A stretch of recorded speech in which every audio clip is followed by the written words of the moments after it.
Hello everyone, welcome to my channel.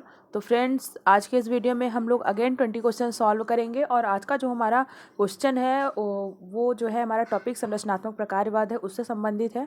और हमारे सारे क्वेश्चन बहुत ज़्यादा इंपॉर्टेंट है क्योंकि प्रकारवाद, संरचनावाद, इससे बहुत ज़्यादा क्वेश्चन नेट एग्जाम में पूछा जाता है। तो आज हम इस वीडियो में ऐसे क्वेश्चन को सॉल्व करेंगे। तो चलिए देर ना करते हुए शुरू करते हैं। और इससे पहले एक बात, अगर आप मेरे चैनल पर फर्स्ट टाइम आए हैं तो आप चैनल को सब्सक्राइब कर लीजिए और बेल आइकन प्रेस करना मत भूलिएगा, ताकि जब भी वीडियो अपलोड होती हैं उसका नोटिफिकेशन आपको मिलता रहे। और इसके अलावा अगर आपने इसके पहले जितने भी वीडियोज़ अपलोड हुए हैं उसको नहीं देखा है तो उसको प्लेलिस्ट में जा करके ज़रूर देखिए।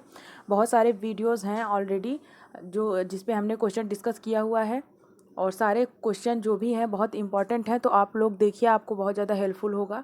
तो चलिए आज का वीडियो शुरू करते हैं। तो आज का हमारा सबसे पहला क्वेश्चन है, सामाजिक व्यवस्था के एजिल मॉडल को किसने विकसित किया है। पहला है मैक्स वेबर, दूसरा एंथनी गिडेंस, तीसरा है जेसी बर्नार्ड, चौथा है टालकट पार्सन्स। तो ये तो सभी को पता होगा कि सामाजिक व्यवस्था का एजिल मॉडल किसने विकसित किया है। टालकट पार्सन्स ने, इसका राइट आंसर होगा। और देखिए इनके बारे में, मतलब टालकट पार्सन्स जो थे, इन्होंने सामाजिक क्रिया को सामाजिक प्रणाली यानी सामाजिक व्यवस्था माना था। और इन्होंने एक मॉडल प्रस्तुत किया था, और उस मॉडल से इन्होंने, आज का हमारा पहला क्वेश्चन है, सामाजिक व्यवस्था के एजिल मॉडल को किसने विकसित किया। तो इसका राइट आंसर होगा टालकट पार्सन्स, ज़्यादातर लोगों को पता होगा। तो देखिए, सामाजिक क्रिया को सामाजिक प्रणाली या व्यवस्था या और इसके अलावा प्रणालियों से संबंध, पार्सन्स ने प्रणालियों और उप प्रणालियों के वृहत रूप को यानी एक मॉडल उन्होंने प्रस्तुत किया था, एक मॉडल उन्होंने बनाया। और उन्होंने बताया कि जैसे कोई भी प्रणाली तब तक जीवित रह सकती है जब तक वह चार जो प्रकार्यात्मक आवश्यकताएं हैं उसकी पूर्ति न कर ले। मतलब जो इन्होंने प्रकार्यात्मक आवश्यकताएं बताई थी, प्री रिक्वेस्टीज, जब तक उनकी पूर्ति न कर ले कोई भी प्रणाली ज़्यादा समय तक जीवित नहीं रह सकती है। और ये जो चार उन्होंने आवश्यकताएं बताई थी वो कौन कौन से थे, तो आइए देखते हैं। तो जो उन्होंने चार आवश्यकताएं बताई थी, आवश्यकताएं, इसको पूर्व आवश्यकताएं कहेंगे। एक सेकेंड।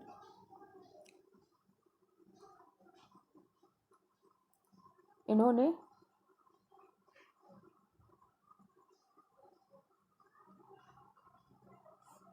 तो पहला इन्होंने बताया था एडॉप्टेशन,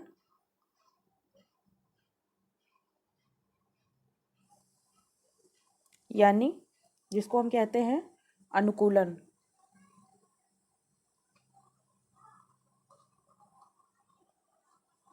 दूसरा इन्होंने बताया था इंटीग्रेशन,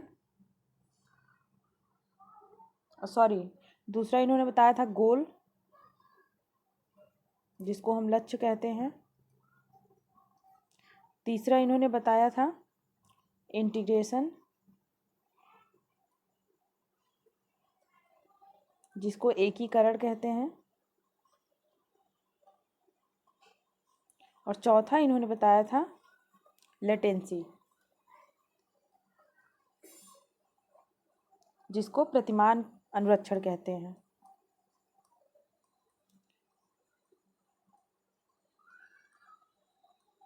तो ये चार तरह की इन्होंने पूर्व आवश्यकताएं बताई थी। और इन आवश्यकताओं की पूर्ति की प्रक्रिया में प्रत्येक जो प्रणाली है या जो व्यवस्था है वो चार प्रकार की विशिष्ट उप व्यवस्थाओं को विकसित करती है। और पार्सन की जो सबसे ज़्यादा प्रसिद्ध वर्गीकृत योजना है उसमें से यह जो योजना है एजिल मॉडल, ये इसी के नाम से जानी जाती है। इसी को हम एजिल मॉडल के नाम से जानते हैं।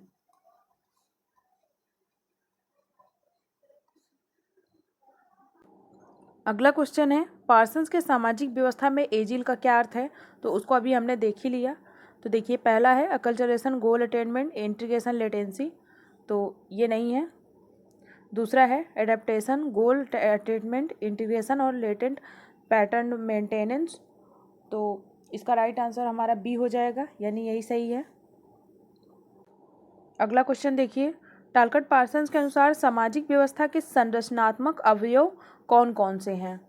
पहला है लक्ष्य, भूमिकाएं, मूल्य, परिस्थितियाँ। दूसरा है भूमिकाएं, मूल्य, परिस्थितियाँ, प्रतिमान। तीसरा है मूल्य, प्रतिमान, लक्ष्य, संस्थाएं। चौथा है भूमिकाएं, लक्ष्य, प्रतिमान, मूल्य। तो इसमें से संरचनात्मक अवयव कौन कौन से हैं टारगेट पार्सन्स के अनुसार? तो देखिए इसका राइट आंसर हमारा होगा सी, यानी पार्सन्स ने जो बताए थे अवयव वो थे मूल्य, प्रतिमान, लक्ष्य और संस्थाएं। अगला क्वेश्चन है, अलेक्जेंडर ने संरचनात्मक प्रकारवाद की कुछ समस्याओं को बताया है जिनको 9 प्रकारवाद को पार पाना है। निम्नलिखित में से कौन सा उसके द्वारा नहीं बताया गया है? तो पहला है रूढ़िवाद, दूसरा है व्यक्तिवाद, तीसरा है आदर्शवाद, चौथा है आनुभविक विरोधी पूर्वाग्रह। तो इसमें से अलेक्जेंडर ने कौन सा नहीं बताया है? तो देखिए इसका राइट आंसर हमारा होगा ऑप्शन नंबर बी, यानी व्यक्तिवाद। अगला क्वेश्चन है, प्रकारवाद से भिन्न 9 प्रकारवाद मोटे तौर पर किस पर समान ध्यान देता है? क्रिया और व्यवस्था, क्रिया और प्रतिक्रिया, धारणा और प्रथा, कर्ता और परिस्थिति। तो इसका राइट आंसर होगा ऑप्शन नंबर ए, यानी क्रिया और व्यवस्था। जो 9 प्रकारवाद है वो क्रिया और व्यवस्था पे समान रूप से ध्यान देता है। अगला क्वेश्चन है, निम्नलिखित कथनों में कौन सा 9 प्रकारवाद से संबंध में सही नहीं है? पहला है यह संरचनात्मक प्रकारवाद का विस्तार करता है। दूसरा है यह प्रकारवाद के उद्देश्य को बढ़ाता है। तीसरा है यह विकसित सिद्धांत की अपेक्षा प्रवृत्ति है। चौथा है यह संरचनागत प्रकारवाद का विनम्र संशोधन है। तो इसमें से 9 प्रकारवाद के संबंध में कौन सा कथन सही नहीं है? तो जो लास्ट कथन है यही सही नहीं है, बाकी सारे सही हैं। अगला क्वेश्चन है, निम्नलिखित सिद्धांतों में कौन से 2 सिद्धांत सहसंबंध सिद्धांत की व्याख्या करते हैं? पहला है पारस्परिकता का सिद्धांत, दूसरा है बहिर्विवाह का नियम, तीसरा है अंतर्विवाह का नियम, चौथा है कौटुंबिक व्यभिचार वर्जना। तो देखिए इसका कूट में जवाब देना है, दिया हुआ है, सही विकल्प चुने। तो इसमें से देखिए जो ए और डी है, यानी पारस्परिकता और कौटुंबिक व्यभिचार वर्जना, ये जो है सहसंबंध सिद्धांत की व्याख्या करते हैं। तो इसका राइट आंसर होगा ऑप्शन नंबर डी। तो देखिए ये जो सहसंबंध सिद्धांत की व्याख्या है, इसको जो है लेवी स्ट्रॉस ने, इनकी जो पुस्तक थी the elementary structure of kinship, इनकी पुस्तक का नाम था द एलिमेंट्री स्ट्रक्चर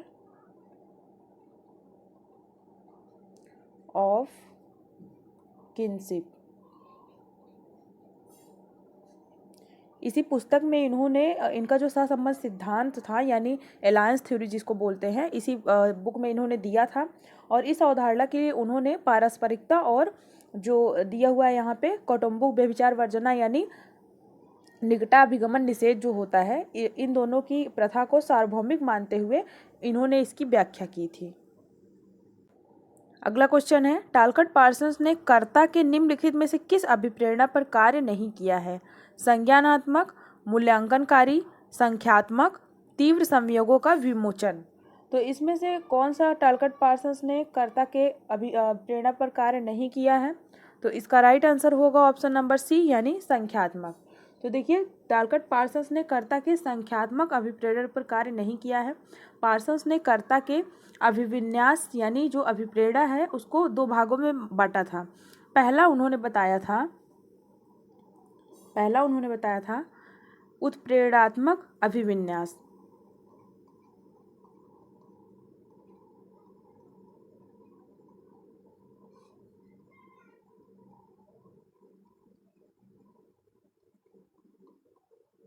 और दूसरा इन्होंने बताया था मूल्यांकनात्मक अभिविन्यास। तो ये 2 भागों में इन्होंने बांटा था, और ये दोनों जो अभिविन्यास हैं ये घनिष्ठ रूप से परस्पर संबंधित हैं। और जो उत्प्रेरणात्मक पहला वाला है, जो उत्प्रेरणात्मक अभिविन्यास है, ये 3 प्रकार का है। पहला इन्होंने बताया था संज्ञानात्मक, दूसरा बताया था भावात्मक, और तीसरा मूल्यांकनात्मक। और इसी प्रकार जो मूल्यांकन अभिविन्यास है ये भी 3 प्रकार का इन्होंने बताया था। पहला बताया था संज्ञानात्मक, दूसरा गुणग्राही, और तीसरा नैतिक। अगला क्वेश्चन है, किसको संस्कृति प्रकारवादी सिद्धांत का जनक माना जाता है?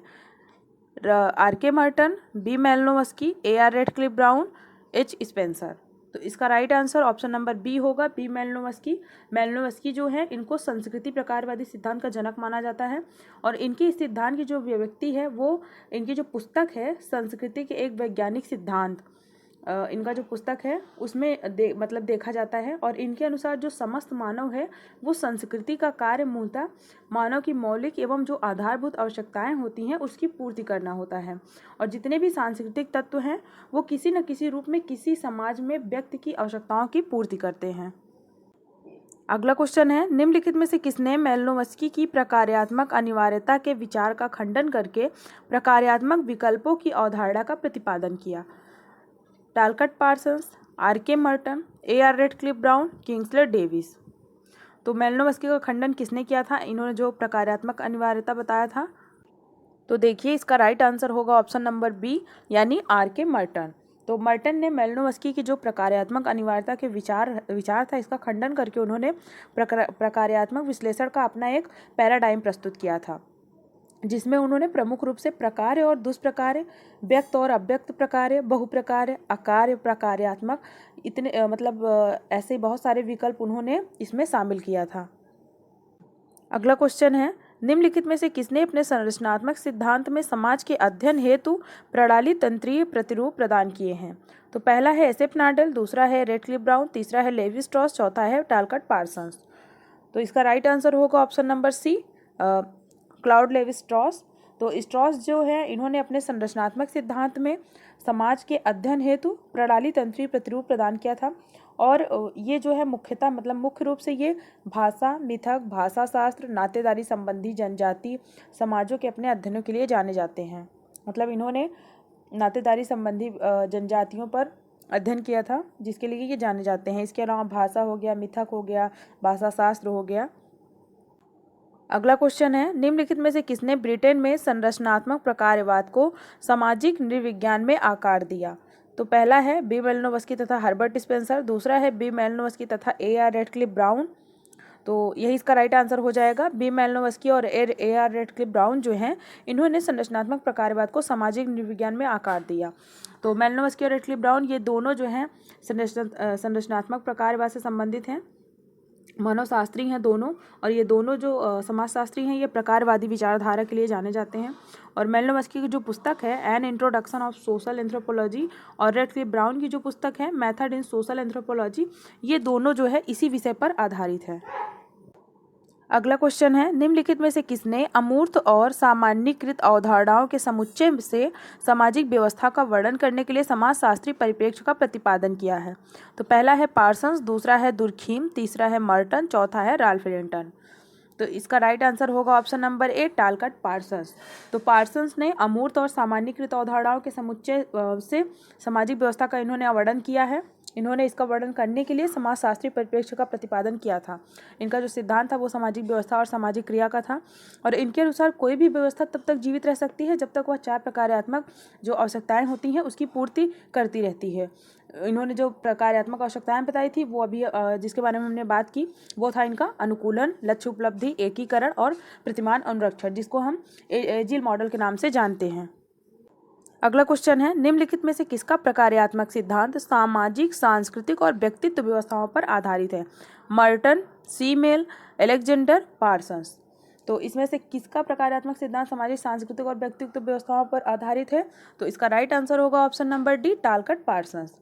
पार्सन्स की जो पुस्तक है the structure of social action, इसमें उन्होंने सामाजिक व्यवस्था के अतिरिक्त 3 अन्य व्यवस्थाओं को भी बताया था और ये जो व्यवस्थाएं थी वो इन्होंने बताया था, पहला व्यक्तित्व व्यवस्था यानी जो स्वयं कर्ता होता है, और दूसरा इन्होंने बताया था सांस्कृतिक व्यवस्था यानी जो परिस्थिति और भूमिका से जुड़े मानदंड जो होते हैं, और तीसरा इन्होंने बताया था भौतिक पर्यावरण जो कि सामाजिक व्यवस्था होती है जिसके साथ समाज को समायोजन करना पड़ता है। अगला क्वेश्चन है, निम्नलिखित में से किसने यह कहा कि कोई वस्तु जिसका संरचनात्मक प्रकार्यात्मक विश्लेषण किया जा सकता है उसे एक मानकीकृत, प्रतिरूपित एवं पुनरावृत्ति मद आइटम का अवश्य निरूपण करना चाहिए? तो Parsons, R K. Merton, Emmanuel Durkheim, Jeffrey C Alexander. तो देखिए इसका राइट आंसर है आर.के. मर्टन। तो मर्टन का मानना है कि कोई वस्तु जिसका संरचनात्मक प्रकार्यात्मक विश्लेषण किया जा सकता है उसे एक जो इन्होंने अपना मॉडल प्रस्तुत किया था, पैराडाइम प्रस्तुत किया था मर्टन ने, तो उनका यही मतलब था कि उसे एक मानकीकृत जो इन्होंने प्रतिरूप बताया था, जो मद बताए थे, इन्होंने 11 आइटम बताए थे, उसको अवश्य निरूपण करना चाहिए, ऐसा इन्होंने कहा था। तो मर्टन ने प्रकार्यात्मक विश्लेषण के संदर्भ में 4 अवधारणाओं को विकसित किया था। वो कौन सा था? प्रकार्य, अकार्य, प्रकट प्रकार्य और अंतर्निहित प्रकार्य। अगला क्वेश्चन है, संरचनावाद की सबसे उल्लेखनीय विशेषता यह है कि यह मानवीय समाज में सार्वभौम तत्वों की खोज करने का प्रयास करती है। सोच के इस प्रकार में लेवी स्ट्रॉस द्वारा किस तत्व पर जोर दिया गया है? तो ऑप्शन है मानवीय मन स्वयं ही, मानवीय संबंधों, मनोवैज्ञानिक अपचयन, मानवीय उद्विकास। तो इसका राइट आंसर होगा ऑप्शन नंबर ए, यानी मानवीय मन जो होता है वो स्वयं ही।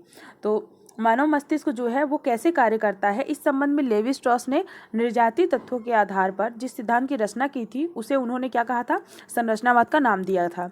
और इनके अनुसार मानव का जो मस्तिष्क होता है, मानव का जो दिमाग होता है, वो जगत को यानी जो दुनिया है उसको 2 विरोधी युग्मों में संगठित करता है, और इसी प्रारंभिक बिंदु से जो संबंध होती है उसका व्यवस्थाओं का विकास होता है। और ये विचार जो थे उनके द्विभाजी यानी बाइनरी अपोजिशन के सिद्धांत के नाम से जाने जाते हैं। यानी जो भी चीज़ें इस दुनिया में हैं वो एक दूसरे के अपोजिट होती हैं, जैसे दिन और रात हो गए, काला और सफ़ेद हो गया, तो ये क्या है? एक दूसरे के अपोजिट है। तो इसके लिए इन्होंने बाइनरी अपोजिशन का अपना सिद्धांत बनाया था। और स्ट्रॉस जो हैं इनकी संरचनावाद की जो जड़ें थी वो मानव चिंतन की प्रक्रियाओं यानी मानसिक संरचनाओं में, मतलब इनका जो संरचनावाद का सिद्धांत था वो मानवीय संरचना, मतलब जो मानसिक संरचना होती है व्यक्तियों का, उससे संबंधित था।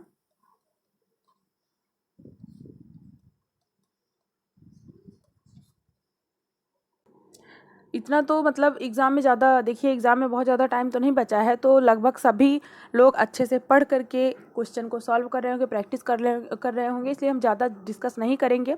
आप लोग जो है वीडियो को पॉज करके क्वेश्चन को पढ़ करके अच्छे से उसका आंसर दिया करिए। आप जो है अपने आप को टेस्ट करिए कि आपने कितना अच्छे से तैयारी किया है। तो इसलिए ज़्यादा हम क्वेश्चन को बहुत डीप में डिस्कस नहीं कर रहे हैं, क्योंकि वही चीज़ें हैं बार बार जो अभी 2 से 3 बार एग्ज़ाम पोस्टपोन हो चुका है नेट का, तो अभी डेट आ गई है, तो वही सारी चीज़ें हैं, सब ने अच्छे से तैयार कर लिया होगा। तो बस अच्छे से क्वेश्चन को सॉल्व करिए और बस ये देखिए कि 20 क्वेश्चन में से हमारे कितने क्वेश्चन सही होते हैं। चलिए अगला क्वेश्चन देखिए, किसका यह अभिमत है कि सामाजिक संरचना मूलतः व्यक्ति से व्यक्ति के संबंधों के द्वारा विरचित होती है? Radcliffe Brown, SF Nadel, Levi Strauss और GP मर्डॉक। तो इसका राइट आंसर क्या होगा? इसका राइट आंसर होगा ऑप्शन नंबर ए, यानी रेडक्लिफ ब्राउन। तो रेडक्लिफ ब्राउन की जो पुस्तक थी structure and function in primitive society, इसमें इन्होंने लिखा था कि जो सामाजिक संरचना होती है वो मूल रूप से व्यक्ति के संबंधों के द्वारा रचित होती है। यानी जो सामाजिक संरचना बनी हुई है वो किससे बनी हुई है? वो व्यक्ति के जो संबंध होते हैं, कोई एक व्यक्ति मिलकर के बनाता नहीं है। सामाजिक संरचना जो है, जो व्यक्ति से व्यक्ति का संबंध है, वो मिलकर के क्या बनाते हैं? सामाजिक संरचना बनाते हैं। अगला क्वेश्चन है, किसने यह तर्क दिया कि मानवीय समाज का सैद्धांतिक विज्ञान प्राकृतिक विज्ञान की तरह ही संभव है? तो ऑप्शन है Radcliffe Brown, Evans Pritchard, Karl Sanders, H.A. Hodges. तो इसका राइट आंसर होगा option number A, Radcliffe Brown. तो मेलिनोव्स्की के जो ये समकालीन थे मानव शास्त्री रेडक्लिफ ब्राउन, तो इनकी जो पुस्तक थी मेथड इन सोशल एंथ्रोपोलॉजी, उसमें इन्होंने लिखा था कि मानवीय समाज का जो सैद्धांतिक विज्ञान है वो प्राकृतिक विज्ञान की तरह ही संभव है। इनकी पुस्तक का नाम है मेथड इन सोशल एंथ्रोपोलॉजी। इनका जो ये कथन है इसी पुस्तक में इन्होंने कहा था।